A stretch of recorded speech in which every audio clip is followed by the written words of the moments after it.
इस वीडियो में जानेंगे आप कि स्टे ऑर्डर कैसे मिलता है और भी 3 महत्वपूर्ण टॉपिक पर बात करेंगे कि स्टे ऑर्डर का प्रावधान कहाँ किया गया है, स्टे ऑर्डर कब ले सकते हैं, कब आपको लेना चाहिए जो कि बहुत ज़रूरी है, काम ना बिगड़े आपका कोई, और स्टे ऑर्डर लेने का प्रोसेस के बारे में भी मैं आपको चर्चा करूँगा। तो देखिए, स्टे का प्रावधान जो है वो CPC सिविल प्रक्रिया संहिता आदेश 39 नियम 1 व नियम 2 में किया गया है। स्टे ऑर्डर भी 2 प्रकार का होता है, एक स्थायी और एक अस्थायी।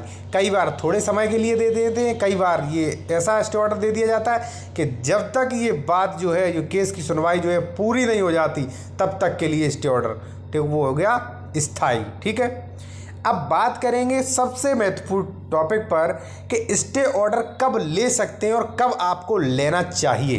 तो देखिए, सरल शब्दों में आप समझ लीजिए, मान लीजिए कोई संपत्ति विवादग्रस्त है, आपकी ज़मीन, ठीक है, दो लोग हैं, आप विवादग्रस्त है, आपका लफड़ा चल रहा है और आपका कब्जा है। अब वो दूसरा व्यक्ति आपको ज़बरदस्ती कब्जा से हटा रहा है, आपका प्रतिकूल कब्जा है, वर्षों से कब्जा है, वो ज़बरदस्ती आपको हटा रहा है। ठीक है, और हटाने के बाद आपके द्वारा मकान बनाया गया है जो इस प्रॉपर्टी पे, वो आपको पता है जैसे ही हम हटेंगे ये हमारा मकान ही तोड़ देगा।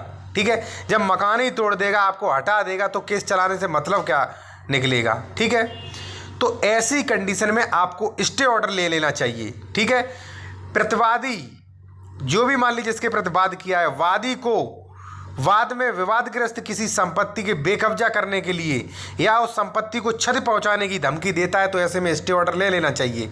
फिर मैं आपको एक चीज़ उदाहरण दे दूं, जैसे मान लीजिए भाई आपकी कोई पैतृक ज़मीन है, आपकी कोई ज़मीन पड़ी है, ठीक है, आप उसका बंटवारा कराना चाहते हैं, मेड़बंदी कराना चाहते हैं, आपको लगता है कि फलाना व्यक्ति कब्जा किए हुए ज़्यादा हमारी ज़मीन पे, ठीक है, आपने जो है केस डाल दिया। अब वैसे ही केस डाला, वो मान लीजिए उस पर मकान बनाने लगा, उसका आशा ये है कि जैसे ही मैं मकान खड़ा कर दूँ इसकी मेड़बंदी हो नहीं पाएगी। ठीक है, तो आपको न्यायालय से रिक्वेस्ट करनी चाहिए कि महोदय ऐसा करिए, आप इसमें जो है स्टे ऑर्डर दे दीजिए, वरना जो है जो भी प्रतिवादी है वो इस पर मकान बना लेगा और मकान बनाने के बाद मेड़बंदी हो नहीं पाएगी, फिर कोई मतलब नहीं निकलेगा इसका वाद का।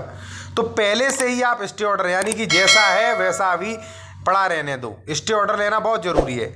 मान लीजिए कोई सरकारी विभाग है, आपका घर बना है, उसने कहा सरकारी जगह पे, और उन्होंने नोटिस पकड़ा दिया आपको तोड़ने का।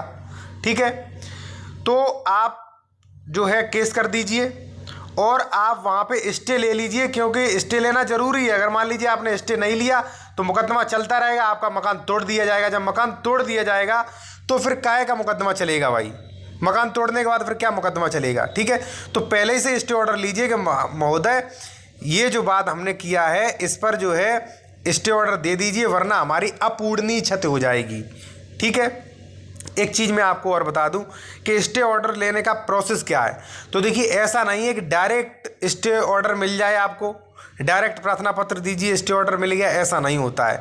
जैसे मान लीजिए आपकी कोई संयुक्त संपत्ति है, आपका सहखातेदारक है, वो उस पर मकान बनाना चाह रहा है, बंटवारा नहीं हुआ, वो मकान बनवाना चाह रहा है। ठीक है, तो इसके लिए आपको पहले बंटवारा का दावा करना पड़ेगा। ठीक है, बंटवारा का, और बंटवारे के दावे के साथ ही आपको स्टे प्रार्थना पत्र, स्टे के लिए प्रार्थना पत्र लगाना पड़ेगा कि महोदय ये बंटवारा का दावा मैंने किया है, इसके आधार पर स्टे भी दे दीजिए, वरना बंटवारा होने से पहले ही वो मकान बना लेगा, हमारा बंटवारा नहीं हो पाएगा। ठीक है, तो इस प्रकार से स्टे बहुत ज़रूरी होता है। कोई भी आपका कमेंट हो तो पूछ सकते हैं इंस्टाग्राम पर, लिंक वीडियो की डिस्क्रिप्शन में दी गई है।